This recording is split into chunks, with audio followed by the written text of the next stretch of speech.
अभी जी क्या पूरा मामला है जिसके लिए प्रेस कॉन्फ्रेंस का आयोजन किया गया है? देखिए, प्रेस कॉन्फ्रेंस का आयोजन इसलिए किया गया कि जो अभी नगर निगम के चुनाव होने हैं और सुधा सिन्हा जी जो द्वारका बी वार्ड से आम आदमी पार्टी की कैंडिडेट हैं।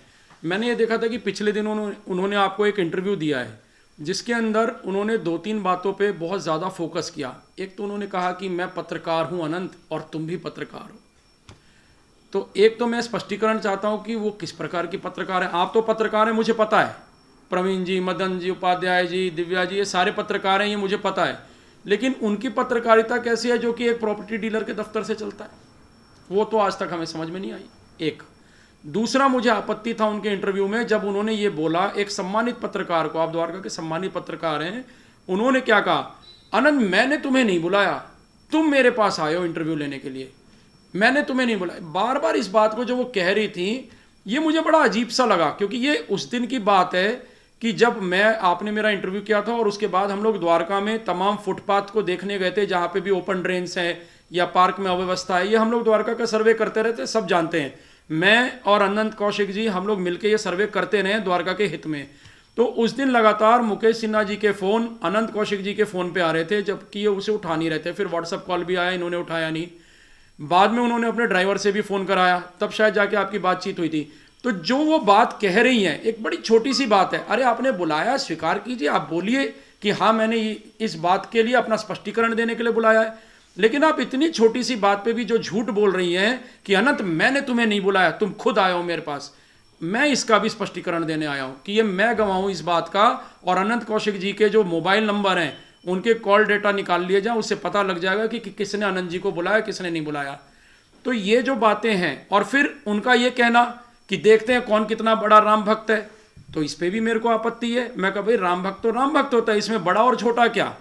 89-90 गोलीकांड हमने झेला, तब से लेकर राम मंदिर आंदोलन में आज तक हमारी सहभागिता रही। हर तरह से रामलीला द्वारका में सुचारू रूप से मने, उसके लिए प्रयास हमने किया। और तो और मुकेश सिन्हा जी की भी रामलीला के लिए, जो पहली बार रामलीला मंडली उनके पास नहीं थी, तो वो भी देने का प्रयास हमने ही किया है। मथुरा जी से रामलीला की टीम आई थी और मुकेश सिन्हा जी इस बात को जानते हैं, वो टीम भी हम ही ने दी थी। तो इसलिए वो हमारे राम और राम भक्ति और रामत्व के ऊपर में प्रश्न चिन्ह ना लगाए तो बेहतर होगा। एक बात। फिर उन्होंने एक और बात कही कि जो पंडित जी का मर्डर हुआ था सेक्टर 12 मंदिर, द्वारकाधीश मंदिर में, वहां पर उन लोगों ने जो डिफेमेशन केस किया था मुकेश सिन्हा ने परमानंद राय, स्वर्गीय परमानंद राय पत्रकार जी पे, लोगों के कहने पे उन्होंने वापस लिया। ये भी सफेद झूठ है। आप मुझसे सबूत मांग रही हैं सुधा सिन्हा जी, मैं तो आपसे ये कहूंगा कि आप मुकेश सिन्हा जी से वो कोर्ट के ऑर्डर जारी करवा दीजिए ना। मुकेश सिन्हा जी के पास तो कोर्ट के ऑर्डर हैं जिसके अंदर में साफ लिखा है कि मान की हानि हुई ही नहीं। और जो भी बातें परमानंद राय जी ने अपने अखबार में छापा था वो सही है, क्योंकि उसकी पुष्टि कोर्ट में आके एडिशनल एसएचओ उपाध्याय जी ने भी किया, और जमुना देवी जी के जो बेटे हैं भगवान दास जी, उन्होंने भी कोर्ट में आके ये बोला कि मुकेश सिन्हा जी को मैंने 7 लाख रुपए दिए थे दिल्ली पुलिस के अधिकारी एसीपी भाग सिंह जी की मौजूदगी में। इन्होंने उसमें क्या आरोप लगाया कि रॉबिन ने दिल्ली पुलिस की बेइज्जती कर दी। मैंने डीसीपी साहब की तारीफ की, मैंने एसएचओ साहब की तारीफ की, एडिशनल एसएचओ की तारीफ की, जिन्होंने उस पूरे मामले को उजागर किया। तो क्या यह बेइज्जती हो गई? तो मैं ये कहना चाहता हूं, ये आपका कैसा, क्या आप साबित करना चाहती हैं? आपको पुलिस से इतनी मोहब्बत है, इतने ही लगाव है, तो जब सीएनआरसी का विरोध हो रहा था दिल्ली में और एक समुदाय विशेष के लोग पुलिस को दौड़ा दौड़ा के पीट रहे थे, कई पुलिस वालों को गोली मार दी गई, आईबी के अधिकारी को जान से मार दिया गया, निहत्थे बच्चों के ऊपर में, स्कूल जाते बच्चों पे पथराव हो रहा था, तब आपने मुखालिफत की थी क्या? तब आपके जो हस्बैंड है मिस्टर मुकेश सिन्हा सीएनआरसी विरोधियों के साथ द्वारका के अंदर मार्च कर रहे थे और वो इसका विरोध कर रहे थे, तब तो आपको पुलिस के ऊपर तरस नहीं आया। आज एक बयान आता है और जो सच्चाई से भरा हुआ बयान है और जिसको मैं साबित भी कर चुका हूं कई बार और कोर्ट में भी साबित हो चुका, उसमें आप कह रहे हैं हमने पुलिस की तौहीन कर दी। दिल्ली पुलिस की तौहीन ना कोई कर पाया, ना कोई कर सकेगा। हाँ, आप जैसे लोगों की वजह से दिल्ली की पुलिस के लोग सड़क पे अगर सीएनआरसी के विरोध में मारे जाते हैं तो उसकी जिम्मेवारी आप लोग की है, हमारी नहीं। रवि जी, पार्किंग से जुड़ा जो विषय था, इस विषय को बताइए थोड़ा सा। देखिए, सुधा सिन्हा जी ने ये हर बार अपने इस पूरे चुनाव के दौरान, आम आदमी पार्टी भी जो है पार्किंग को एक बड़ा मुद्दा बना रही हैं, और कह रही है कि हम दिल्ली के पार्किंग व्यवस्था को दुरुस्त कर देंगे, ठीक कर देंगे। कर पाए तो बहुत अच्छी बात है, उनकी सरकार है, नोटिफिकेशन जारी कर देते ना क्या क्या दुरुस्त करना था, तो एमसीडी सब उसको लागू कर देते। और अगर कोई चीज़ लागू नहीं कर पाते तो उनकी सरकार है, सुप्रीम कोर्ट हाई कोर्ट से आदेश करवा लेते। वो तो उन्होंने करने का प्रयास नहीं किया, राजनीति के लिए जो मर्जी बोल ले। द्वारका बी वार्ड में सेक्टर 6 मार्केट एंड सेक्टर 11 की मार्केट में एमसीडी के आरपी सेल ने पार्किंग लगाया, जिसका विरोध हम लोग कर रहे थे।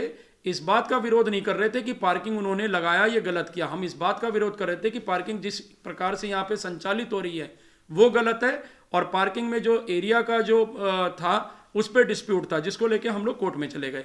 सुधा सिन्हा जी कहते हैं कि मैंने इसका बड़ा विरोध किया, मेरी वजह से ये हुआ, मेरी वजह से हुआ। मैं सुधा सिन्हा जी से मात्र एक सवाल करता हूं जिसका जवाब वो कभी नहीं दे पाएंगी।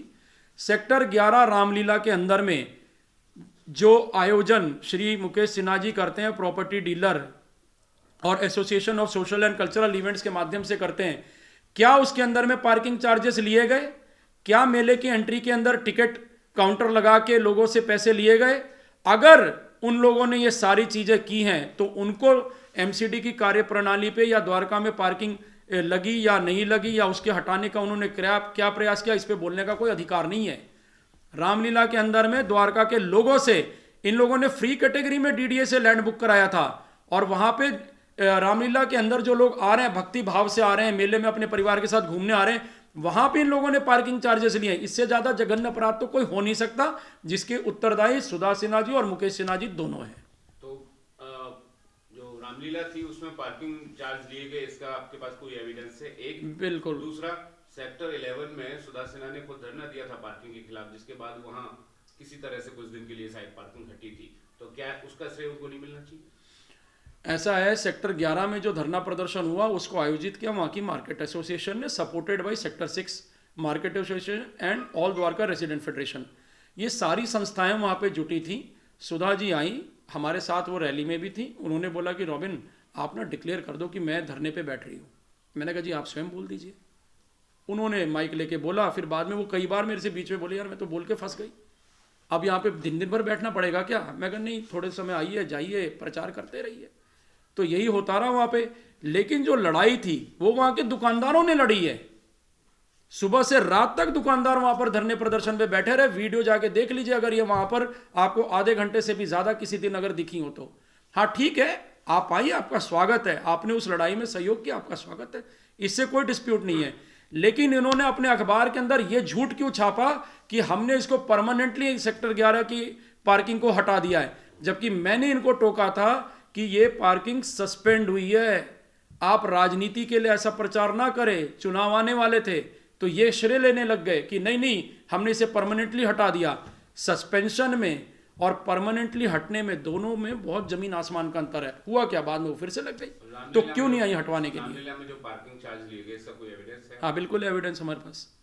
द्वारका की जनता चीख चीख के बोल रही है, हमारे पास में उनके कुछ लोगों ने वीडियोस भी शेयर किए, हम आपको शेयर कर देंगे। ठीक है। और सर वो एक आप बता रहे थे कोई लड़का है, उसका भी क्राइम रिकॉर्ड है, उनके पास काम करता है, वो क्या विषय है? मैं बताता हूँ आपको। है क्या कि अभी छावला मर्डर केस बड़ा प्रचारित हुआ। हमारे द्वारका की महिलाएं सेक्टर 19 में अक्षरधाम अपार्टमेंट है, उसके बाहर निर्भया चौक नाम रखा गया, वहाँ पे द्वारका की महिलाएं लगातार प्रदर्शन कर रही हैं और छावला रेप एक्यूज जो थे जिनको सुप्रीम कोर्ट ने बरी कर दिया, चाह रही है कि उनके ऊपर दोबारा मुकदमा हो और उनको फांसी की सज़ा सुनाई जाए। उस मामले में सुधा सिन्हा जी वहाँ चली गई और उन्होंने बोला कि हाँ जी मैं भी इस मामले में साथ हूँ और महिला सुरक्षा के साथ समझौता नहीं होना चाहिए, और कोई भी व्यक्ति अगर महिला के ऊपर आँख उठा के देख ले तो उनको सख्त से सख्त कानूनी सजा देनी चाहिए। मैं सुधा जी से पूछना चाहता हूँ कि ये मेरे हाथ में ना एक कोर्ट जजमेंट का ऑर्डर है, ये स्टेट वर्सेस विनय दुबे। ये जो विनय दुबे जी हैं, क्या ये द्वारका सिटी के एम्प्लॉय नहीं थे? अगर द्वारका सिटी के ये एम्प्लॉय थे तो क्या द्वारका कोर्ट ने कभी इनको अटेम्प्ट टू रेप केस के तहत क्या मुकदमा इनके ऊपर नहीं चलाया? और उस मामले में ये हैं, अब क्योंकि अभी अपनी सजा पूरी करके आ चुके हैं तो आप चाहे तो इस फोटो को ब्लर कर सकते हैं, लेकिन मैं आपको दिखा रहा हूं ये सारी चीजें। अब इनको वापस, पहली बार जब अटेम्प्ट टू रेप केस हुआ, मैं जानता हूं कि उसमें सुधा सिन्हा जी, मुकेश सिन्हा जी, इन लोगों का शायद कोई संलिप्तता, कोई हाथ नहीं होगा, इनको सजा हो गई। वापस इनको आप अपनी ही इंस्टीट्यूशन में द्वारका सिटी के अंदर आप रिइंस्टेट कर रहे हैं, तो इससे आप महिला सुरक्षा के लिए क्या संदेश देना चाह रही हैं, जरा उसको भी स्पष्ट कर दीजिए। क्या ऐसे महिलाओं की सुरक्षा होगी? एक रेप एक्यूज्ड के विक्टिम को, एक रेप एक्यूज्ड को जिसको अटेम्प्ट टू रेप की सजा हो चुकी है, जिस व्यक्ति को आप उनको वापस अपने पास में रख रही हैं, ये कौन सा रिफॉर्म का तरीका है भाई? ये तो हम लोग को बता दें, ये विषय है बहुत बड़ा। अभी कैंपेनिंग के दौरान सुधा जी के द्वारा एक कमेंट आया कि जो सामने प्रत्याशी हैं वो धरातल को उन्होंने कुछ काम नहीं किया पूरे 5 साल जो है, और लगातार वो काम करती रही, जनता के बीच में जाके जनता की जो दुख दर्द है वो बांटती रही, चाहे वो कोविड-19 का दौर हो या फिर पूरे 5 साल का। इस विषय में क्या कुछ करें? देखिए, कोविड-19 का दौर तो ऐसा था जिसको हम सब लोगों ने भुगता है। अपनों की लाश उठाने वाले कोई नहीं थे। आज सुधा जी इस बात को कह रही हैं। सुधा जी जरा अपने इस अखबार के ऊपर जरा ध्यान दें, ये ब्लैक एंड वाइट में है, मैंने प्रिंट किया था इसे। ये 2nd इशू सितंबर 2021 का है। इसमें जो इतने सारे लोग आपको जो खड़े दिख रहे हैं, द्वारका के सम्मानित सोशल एक्टिविस्ट हैं, और इसमें एक चेहरा है कमलजीत सहरावत जी का। ये कमलजीत जी खड़ी हैं बीच में, ये सुधा जी हैं इधर कोने में, और इधर पीछे मैं खड़ा हूँ रॉबिन शर्मा। हम सभी को बुला के इन्होंने सम्मानित किया था कि कोविड के दौरान इन सभी लोगों ने बड़ा काम किया है। और कमलजीत सहरावत जी जो मुख्य प्रतिद्वंदी है आज सुधा सिन्हा की, जैसे आम आदमी पार्टी से हो गई, भाजपा से हो गई, कमलजीत सहरावत जी को इस बात का अवार्ड दिया गया था, she was most visible politician during Covid. कौन है कमलजीत सहरावत? भारतीय जनता पार्टी की नेता। सुधा सिन्हा आम आदमी पार्टी से, आम आदमी पार्टी का विधायक था, तो क्यों नहीं उनको उन्होंने चुन के अवार्ड दे दिया? क्या वो इनविजिबल थे? क्या गुलाब सिंह यादव जी नजर नहीं आ रहे थे उस समय? इसका मतलब उन्होंने काम नहीं किया और काम किया कमलजीत सहरावत ने, इसलिए तो इनको अवार्ड दिया गया है। अगर ये बात झूठी है तो उनको अवार्ड क्यों दिया गया?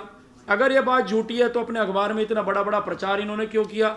और अगर ये बात सच्ची है तो आज दुष्प्रचार क्यों कर रहे हैं कमलजीत सहरावत जी के खिलाफ? ये तो जनता समझ रही है कि आप राजनीति के लिए जब मर्जी आप विरोध कर लें, और जब आपको अपने अखबार की टीआरपी बढ़ानी हो तो कमलजीत सहरावत जी जैसे चर्चित नेता को अपने अखबार में छाप के आप अपने अखबार की टीआरपी बढ़ाने का प्रयास करते हैं कि हमारी रीडरशिप बढ़ जाए, थोड़ी व्यूअरशिप बढ़ जाए, थोड़ा हमें भी सम्मान मिल जाए। ये काट की हांडी आम आदमी पार्टी की बार बार चल देने वाली द्वारका के अंदर। द्वारका के लोग इसको भुगत चुके हैं और आगे इनको मौका नहीं देने वाले। सिन्हा जी पे आप जो है काफी आरोप लगा रहे हैं कि जो है पत्रकारिता को लेकर भी आप कई सवाल उठा रहे हैं उनके ऊपर, साथ ही पार्किंग को लेकर विवाद जो है उसका मामला आपने उजागर किया। आप कार्रवाई क्या चाहते हैं? आम आदमी पार्टी भ्रष्टाचार को खत्म करने की बात हमेशा से करती आ रही है, अभी कैंडिडेट भी हैं, तो आप क्या मांग करते हैं? क्योंकि वोटिंग होने वाली है, तो इस बीच आपकी क्या अपील रहेगी जनता? देखिए, मैं आपको बता दूं, जनता से मेरी अपील ये रहेगी कि 100% आप अपना मतदान करें और भारतीय जनता पार्टी के पक्ष में मतदान करें। एक ऐसी पार्टी जो राष्ट्रवादी पार्टी है, जो दिल्ली, द्वारका और सारे क्षेत्रों के अंदर पूरे देश में ये चाहती है कि राष्ट्रवाद का अलग जगह, और जो देशद्रोही हैं उनसे इस देश को बचाने का प्रयास कर रही है। तो मैंने मुकेश सिन्हा जी या सुधा सिन्हा जी पे जितने मैंने बातें कही हैं जी, या आप उसको आरोप कहिए या मेरी विचार कहिए, ये सारी बातें मैंने आपको तथ्य के साथ दिखा दिया ना। कमलजीत सहरावत जी का स्वागत वो कर रही हैं, मुकेश सिन्हा जी जो अनियमितता करते हैं रामलीला पे, उस पर डीडीए ने उनके पैसे फोरफिट डीडीए ने किए हैं, मैंने तो नहीं किया, मैं तो मुख्य शिकायत करता हूं। ये डीडीए के फोरफिट के पेपर हैं जो लिखते हैं कि security deposit with DDA at the time of booking and same was also conveyed to Shri Mukesh Sinha through email and it has been forfeited by way of forfeit. ये लिखते हैं, फील्ड स्टाफ उनको रिपोर्ट कर रहा है, फोरफिट कर दिया गया।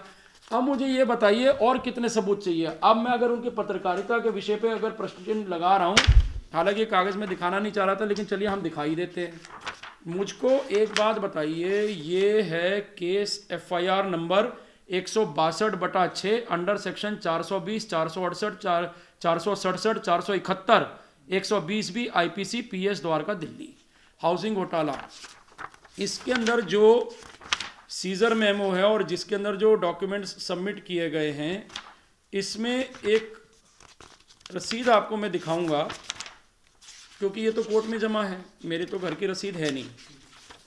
रियल एस्टेट मैनेजर, ठीक है, आप पत्रकार हैं, आप मुझे बताइए आपका दफ्तर अलग है या आप किसी प्रॉपर्टी डीलर के यहाँ बैठ के पत्रकारिता करते हैं? मुझे बताइए। ये real estate manager private limited company जो है ये श्री मुकेश सिन्हा जी की है, सुधा सिन्हा जी की है, ठीक है जी। ये उनका प्रोफेशन है। पत्रकारिता क्या उनका प्रोफेशन है? एक प्रॉपर्टी डीलर के ऑफिस में बैठ के कौन सी पत्रकारिता होती है? हम तो बस यही सवाल पूछ रहे हैं, आप बता दीजिए ना कि हम ठीक है प्रॉपर्टीज को लेके हम पत्रकारिता करते हैं, हो गया स्पष्टीकरण। कौन सी पत्रकारिता है भाई, हमें बता तो दें। आप सब लोग इतने पूरे चुनाव में खाक छान रहे हैं, एक एक जगह की रिपोर्टिंग, एक एक गली की रिपोर्टिंग आप कर रहे हैं, हमेशा उसके पहले भी करते आए। कहीं रोड नाली खड़ंजा, कहीं कोई मर गया, कहीं किसी का एक्सीडेंट हो गया, कहीं किसी को बचाना है, कहीं कोई मामला हो, कोई आपराधिक घटना हो, इन सब के बारे में आप लोग सब पूरी दुनिया को बताते हैं। तो पत्रकार तो मैं आपको मानूंगा। मैं किसी प्रॉपर्टी डीलर के दफ्तर से कोई काम अगर चल रहा हो, मैं उसको पत्रकार नहीं मानता। और अगर हैं तो बता दे कौन से पत्रकार है, इतनी सी बात है। और कहाँ से मास कॉम किया है बताते ना।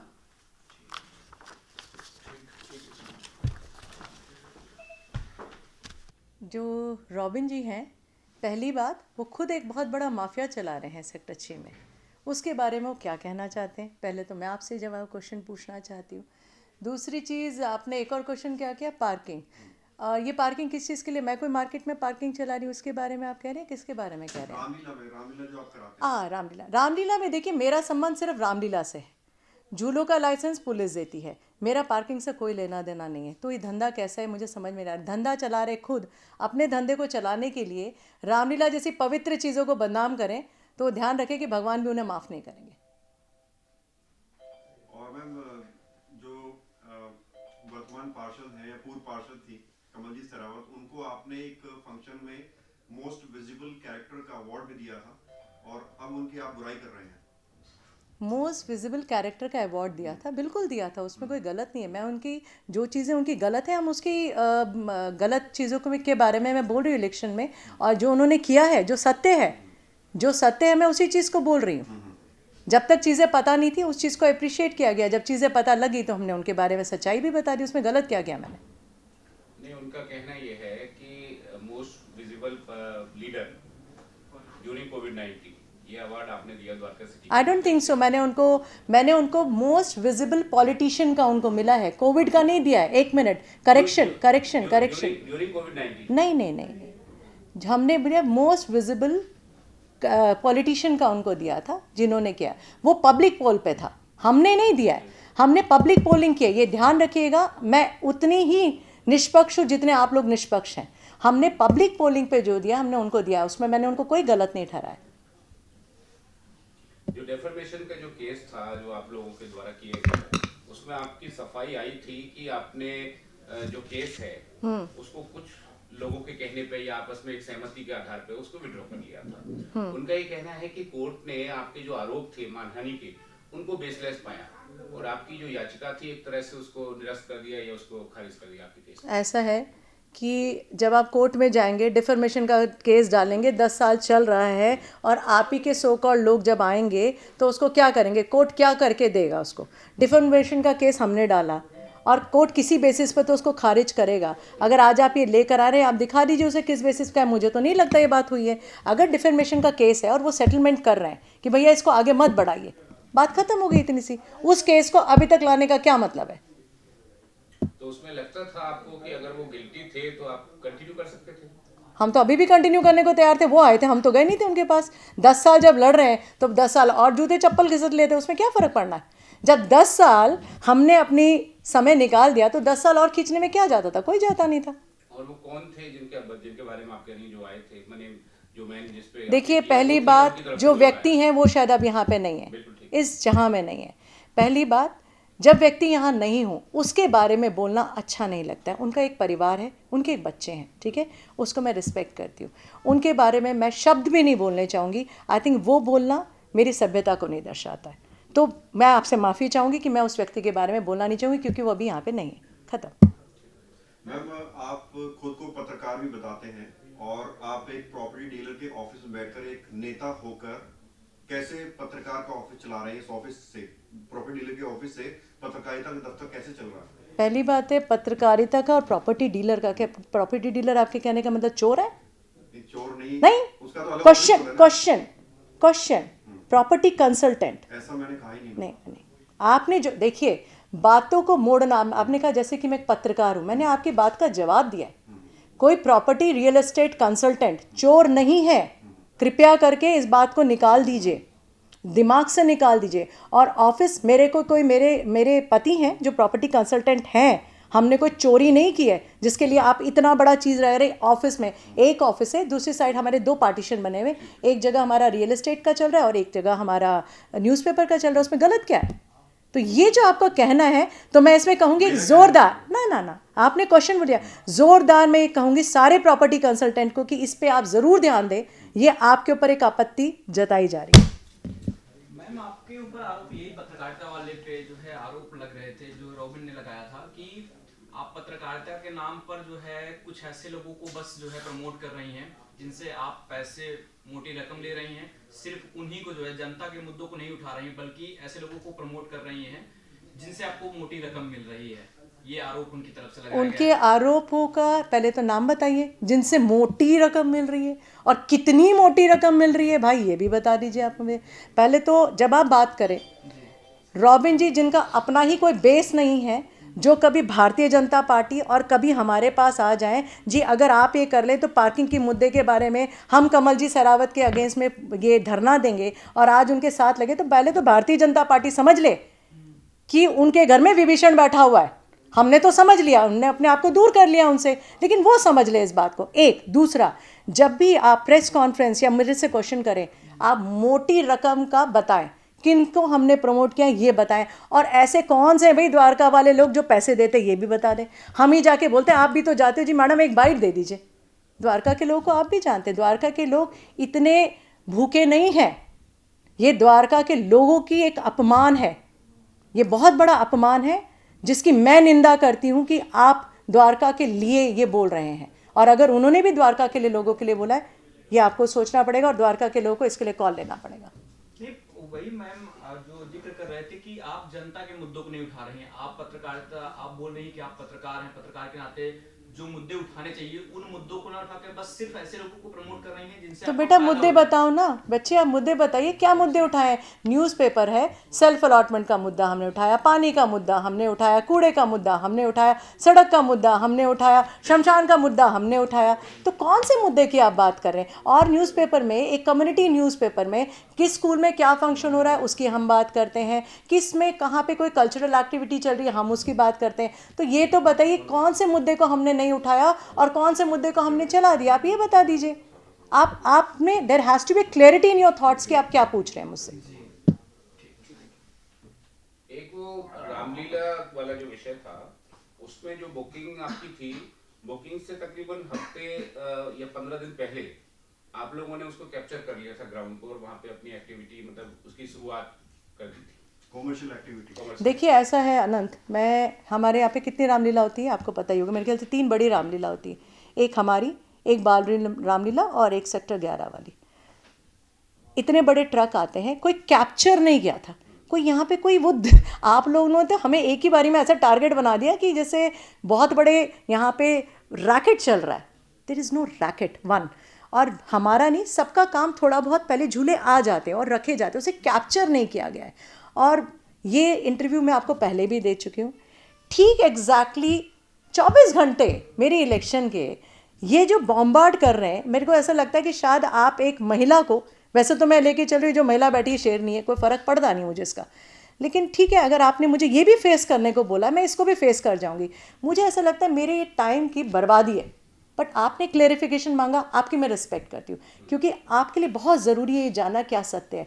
एक लेडी को टारगेट करने का जितना प्रयास किया जा रहा है कर ले, लेकिन मैं सभी महिलाओं से बोलूँगी ऐसे व्यक्तियों से ज़रूर दूर रहें। मैं पत्रकार हैं या फिर नेता इस समय? मैं पत्रकार भी हूँ, पढ़ी लिखी भी हूँ, महिला भी हूँ और नेता बनने जाऊँगी, और वो नेता बनूँगी जिसकी छवि बहुत क्लियर होगी। दिल्ली नगर निगम के चुनाव की शुरुआत हो चुकी है और मतदान अब जल्द होने वाला है। जनता किसके हक में फैसला करती है यह देखना दिलचस्प रहेगा, लेकिन उससे पहले आम आदमी पार्टी पर लगातार बीजेपी की तरफ से वीडियो जारी किया जा रहा है, क्योंकि उनके मंत्री जो है मसाज लेते हुए पकड़े जा रहे हैं। ऐसे बीच में जो है द्वारका 20 से जो आम आदमी पार्टी की उम्मीदवार हैं उनके ऊपर कई सारे आरोप लग रहे हैं। और बात यह भी है कि जिस तरीके से अन्ना आंदोलन से जो पार्टी निकली, जो भ्रष्टाचार को खत्म करने की बात कर रही थी, उनके कैंडिडेट जो हैं उन पर कई आरोप हैं। बातचीत करने के लिए हमारे साथ में जुड़ चुके हैं। सर, सबसे पहले तो आप ये बताइए कि आप यहाँ की जो कैंडिडेट हैं सुधा जी, उन पर ढेर सारे आरोप लगा रहे हैं। ऐसे बीच में बीजेपी भी तमाम वीडियो जारी करके ऐसा बताना चाह रही है कि आम आदमी पार्टी भ्रष्टाचार में लिप्त है, लेकिन ये अभी ही आरोप क्यों लगा रहे हैं आप? नहीं, हम आरोप नहीं लगा रहे, हम उन बातों को उजागर कर रहे हैं जो ऑलरेडी सिद्ध हो चुका है। हमने कहा कि रामलीला के दौरान मुकेश सिन्हा जी, जो आम आदमी पार्टी की प्रत्याशी हैं, सुधा सिन्हा जी, उनके हस्बैंड हैं मुकेश सिन्हा जी, वो रामलीला का आयोजन यहाँ पे करते हैं, प्रॉपर्टी डीलर हैं। उन्होंने डीडीएल लैंड पे कब्जा किया, अवैध रूप से वहाँ पर कमर्शियल एक्टिविटी की, मेला किया, झूले लगाए, ठीक है, और भारत सरकार को राजस्व का नुकसान पहुँचाया। द्वारका की और आसपास की जनता जो वहाँ गई, उनसे रामलीला के दौरान पार्किंग चार्जेस लिए गए, उनसे मेले में एंट्री के समय में टिकट लिया गया। तो भाई, जब आप फ्री कैटेगरी में लैंड बुक करा रहे थे तो आपने क्यों चार्जेस ले लिए?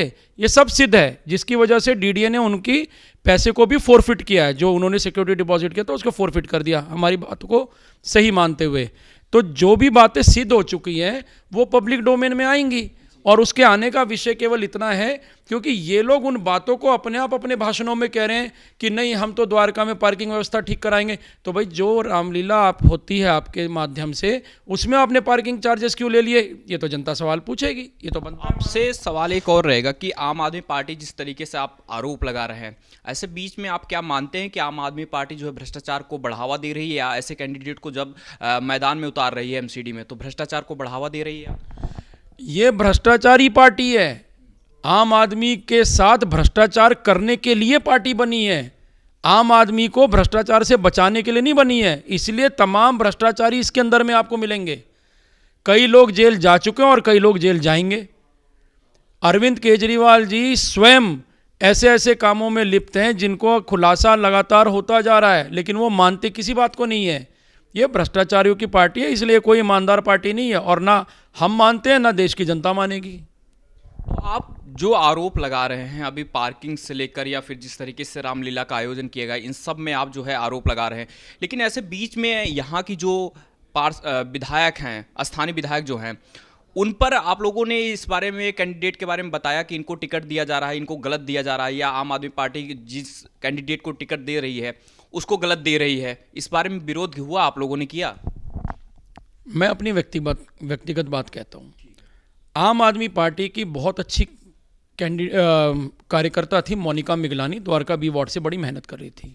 द्वारका की सोसाइटियों में जा जा के उन्होंने सर्वे कर करके वहाँ पर बूम बैरियर लगवाया, सीसीटीवी की व्यवस्था कराई, मार्केटों के अंदर में वाईफाई जो दिल्ली सरकार का है वो उन्होंने जाके लगवाया। बड़ी मेहनत की उन्होंने, उनको दरकिनार कर दिया गया और टिकट मिल गया सुधा सिन्हा जी को। मेरी स्वयं गुलाब सिंह यादव जी से 2 बार बात हुई। मैंने कहा भाई साहब, ये क्या कराया आपने विधायक जी, ये तो उचित नहीं था। मोनिका मिगलानी अच्छी कार्यकर्ता थी, ये क्या हुआ? कहते भाई, मैं तो गुजरात में बिजी था और मैं इस विषय में कुछ नहीं कहूँगा, मिल के बात करूँगा। अब आप समझ सकते हैं कि उनका विधायक भी किस प्रकार से विवश है, क्या हुआ वहाँ पे। ये सारी चीज़ें जो हैं वो आज नहीं तो कल पब्लिक डोमेन में आएगी, और विधायक की व्यवस्था ये बताती है कि वो स्वयं अपने इस कैंडिडेट के पक्ष में नहीं थे। तो आप मानते हैं कि जिस तरीके से विधायक का भी आप जिक्र कर रहे हैं, लेकिन ऐसा आम आदमी पार्टी की तरफ से कहा जा रहा है कि जो विधायक हैं उनके जरिए ही कैंडिडेट का जो है सिलेक्शन किया जा रहा है, उसी बेसिस पे कि कौन काम किया है, स्थानीय ग्राउंड पे लेवल पर किसने काम किया है, उसी आधार पर। लेकिन क्या लगता है कि इसका परिणाम जनता को क्या देने वाली है? जैसे कि अभी 4 दिसंबर को चुनाव आने वाले हैं, तो आपको लगता है कि फिर जनता इनके फेवर में जाएगी? देखिए, पहली बात तो मुझे नहीं पता आम आदमी पार्टी ने कैसे अपने कैंडिडेट्स को सिलेक्ट किया है। आप कह रहे हैं विधायक के माध्यम से किया, तो हमारे जो मटियाला क्षेत्र के जो स्थानीय विधायक हैं गुलाब सिंह यादव जी, जो गुजरात के भी प्रभारी हैं, वो पिछले 2 साल से तो उनका डेरा गुजरात में है। उन्होंने कब आके यहाँ पे कैंडिडेट सेलेक्ट कर लिया? सिलेक्शन का क्या प्रोसेस है ये पता तो चले ये घर में ही खिचड़ी पका लेंगे, खा लेंगे और बोलेंगे जी बड़ा अच्छा स्वाद था, और जनता भी बोले कि हाँ जी बड़ा अच्छा स्वाद था। जनता कैसे स्वीकारेगी? आपका कैंडिडेट को सिलेक्ट करने का क्या पैमाना था? आम आदमी पार्टी तो इसलिए बनी थी ना कि व्यवस्था परिवर्तन करेगी। ये कैसी व्यवस्था है कि उन्हीं के कार्यकर्ता उनके विधायकों पर आरोप लगा रहे हैं कि हमसे पैसे भी ले लिए और हमें टिकट भी नहीं दिया, और दे दिया उसको जिससे न ज़्यादा पैसे लिए। तो ये तो मीडिया में आप ही लोगों ने प्रचारित किया है। इन्हीं के कार्यकर्ता लड़ रहे हैं, भिड़ रहे हैं, पिट रहे हैं। कल इनको सेक्टर 3 में भी इनके जो द्वारका ए की जो प्रत्याशी हैं उनकी कोई यात्रा निकल रही थी वहाँ पे, और वहाँ पे स्थानीय लोगों ने उसका विरोध किया। तो इसलिए अब ये तो देखिए, कोई स्वच्छ राजनीति करने के लिए नहीं आया, ये सब भ्रष्टाचारियों की पार्टी केवल भ्रष्टाचार करने आई है। आपसे एक लास्ट सवाल रहेगा। आपने कहा कि जिक्र किया तमाम जो है, क्या आपको लगता है कि जो कार्यकर्ता मेहनत कर रहे हैं आम आदमी पार्टी पर या आम आदमी पार्टी के लिए काम कर रहे हैं दिन रात, उनको टिकट ना मिल के ऐसे लोगों को मिल रहा है जब टिकट, तो कहीं ना कहीं आपका क्या है, इसलिए विरोध हो रहा है कि इनका विरोध इसलिए कर रहे हैं आपकी ये काम नहीं किया है, पैसे के बल पर इनको टिकट दिया गया है, शायद इसलिए विरोध हो रहा है क्या इनका? नहीं नहीं, मैं सुधा सिन्हा जी का इस विषय पे कोई विरोध नहीं कर रहा। देखिए क्या है, विरोध की जो बातें हैं, एक विचारधारा की लड़ाई है। मैं कोई आम आदमी पार्टी का कार्यकर्ता नहीं हूँ, ना मैं वोटर हूँ ना समर्थक हूँ उनका। मैं भारतीय जनता पार्टी से हूँ, मैं राष्ट्रीय स्वयंसेवक संघ का स्वयंसेवक हूँ, द्वारका का रेसिडेंट हूँ, द्वारका का सोशल एक्टिविस्ट हूँ, आरटीआई एक्टिविस्ट हूँ, सारी दुनिया जानती है।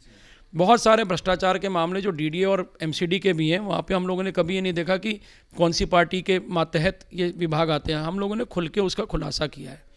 इसी बातों को लेके जो आज प्रत्याशी हैं उन्होंने हमें बुला के अपने मंच पे स्वागत भी किया था। ठीक है, बात यह है कि कार्यकर्ता किसी भी पार्टी का उसका सम्मान होना चाहिए। एक बात, सुधा सिन्हा जी टिकट लेके आई, उनके पार्टी के लोगों ने उनको टिकट दिया, वो उनका अंदरूनी मसला है। मुझसे जब बात की गई कि आप सुधा सिन्हा जी का सहयोग करेंगे कि कमलजीत जी का करेंगे, तो मैंने एक ही बात कही थी, मैं कमलजीत जी का करूंगा। तो फिर पत्रकार महोदय जो हैं अनंत कौशिक जी, उन्होंने मुझसे एक दूसरा सवाल पूछा। आप पूरा वो इंटरव्यू देखिएगा, 30 मिनट्स का है, सीक्वेंस वाइज देखेंगे पता लगेगा। तो मुझसे पूछा आप इनका विरोध क्यों कर रहे हैं, इनका समर्थन क्यों नहीं कर रहे? तो मैंने 3-4 मुद्दे बताए। मैं कहा, एक द्वारकाधीश मंदिर के पुजारी मर्डर केस, जिसमें मुकेश सिन्हा जी ने डिफेमेशन केस किया था स्वर्गीय पत्रकार परमानंद राय जी पे, और बाद में कोर्ट में ये साबित हो गया कि हाँ मुकेश सिन्हा जी ने एक्यूज्ड को बचाने के लिए पैसे लिए थे, और वो वहाँ पर साबित हो गया था। एक वो विचारधारा वाली बात हो गई, भाई आपको विक्टिम के परिवार के साथ रहना चाहिए था, आप एक्यूज्ड के साथ खड़े थे, तो हम ऐसा समर्थन उनका कर ही नहीं सकते। एक और मामला, जब इनके यहाँ पे किसी महिला कोई महिला नौकरी मांगने आई थी, तो इन्हीं के एक एम्प्लॉय ने उस महिला के साथ अटेम्प्ट टू रेप का प्रयास किया, जिसमें द्वारका की कोर्ट ने 5 साल की सज़ा और 25,000 जुर्माना तय किया। वो महिला भी पूर्वांचल की थी। और उसके बाद में जब वो व्यक्ति छूट के आते हैं तो इन्होंने वापस उसको अपने पास रीइंस्टेट कर लिया। तो मुझे नहीं समझ में आया कि ये लोग कैसी महिला सुरक्षा की बात कर रहे हैं कि एक व्यक्ति जिसको कोर्ट ने भी दोषी मान लिया और बाद में आप उसको अपने पास बहाल कर रहे हैं। अगर आप रिफॉर्म कर रहे हैं तो आप बताइए ना कि मैं इस व्यक्ति को रिफॉर्म कर रहा हूँ। फिर आप दूसरे रेप एक्यूज्ड और अन्य जो छेड़खानी की घटनाएं होते हैं उसमें फिर आप ये मत लगाइए कि इनको फांसी की सजा होनी चाहिए। आप बोल दीजिए ना कि मैं रिफॉर्म सेंटर चला रही हूँ, मेरे पास भेज दीजिए, इन सभी को मैं रिफॉर्म कर दूंगी। ठीक है, तो वह हमारा विरोध। दूसरा, हम लोग छठ पूजा का आयोजन करते हैं। द्वारका में छठ पूजा, सबसे बड़ी छठ पूजा का आयोजन जो है वो हमारी संस्था करती आई है। मुकेश सिन्हा जी और इनकी जो धर्मपत्नी है सुधा सिन्हा जी कहते हैं हम पूर्वांचली हैं। ये कैसे पूर्वांचली हैं कि छठ पूजा को बाधित करने के लिए इन्होंने 30 अक्टूबर तक लैंड बुक कर दिया। 30 तारीख को ही छठ पूजा थी ना, इन्होंने क्यों लैंड बुक किया? और उस बाद में उसको सुधार करने का प्रयास नहीं किया, जिसकी वजह से लैंड इनका फॉरफिट हुआ है, सिक्योरिटी डिपॉजिट फॉरफिट हुई। तो ये 4-5 नहीं, देखिए ये विचारधारा की बातें हैं, ये सामाजिक मुद्दे, केवल सामाजिक मुद्दों पे विरोध है, व्यक्तिगत कुछ नहीं। ना मैं उनकी तरह प्रॉपर्टी बेचता हूँ, खरीदता हूँ, मैं प्रॉपर्टी डीलर नहीं हूँ, मैं दवाई का व्यवसायी हूँ, सोशल एक्टिविस्ट हूँ। ना वो दवाई बेचते, तो हमारा कोई व्यावसायिक विरोध तो है नहीं। लेकिन हाँ, सामाजिक बातों पे विरोध है। वो जिन बातों का समर्थन करते हैं, हमें लगता है कि उसके अंदर भ्रष्टाचार है, तो हम उनका विरोध करते हैं। देखिए, आम आदमी पार्टी पर लगातार जो आरोप लगाए जा रहे हैं, इस बीच जो है जनता का क्या फैसला रहता है और जनता किसके हक में फैसला करती है, यह देखना दिलचस्प रहेगा। कैमरे के पीछे हमारे सहयोगी विशाल, मैं शिवशंकर उपाध्याय, धन्यवाद।